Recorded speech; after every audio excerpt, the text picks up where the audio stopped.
بسم الله والصلاة والسلام على رسول الله. السلام عليكم ورحمة الله وبركاته. maanta waxaa jooga isbitaalka Dalmar ku yaala degmada Hodan kilometer 6 waxaan ahay bukaan maanta dhakhtarka booqasho ku yimaaday muddo ugu dhawaa 15 sano oo ku xirnay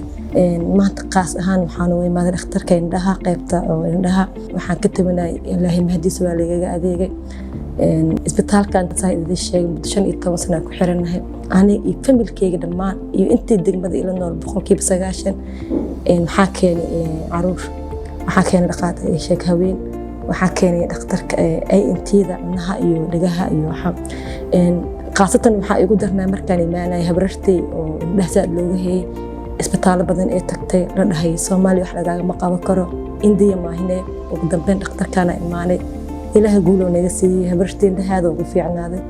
naga istaabtigay kaliya laga dhaqay ilaa hadda lagu dhaqooyo asna alxamdulillah hadda wuu fiican yahay ثانيا gabadha warar ahay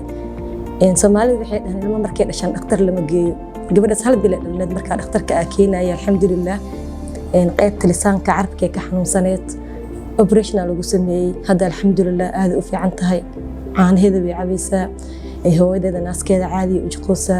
waxa kale ilooyin qaybta farmashiyaha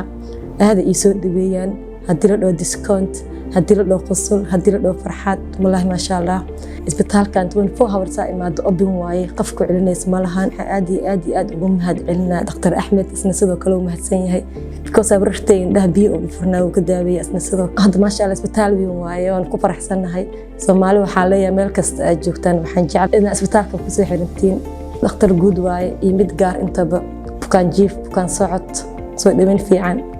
habiya laga dhigaa ilka haduu ka haleesan waa lagu qurxinaa indhaha haduu ka haleesan waa lagu qurxinaa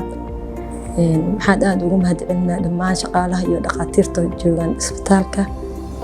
Dalmar Specialist and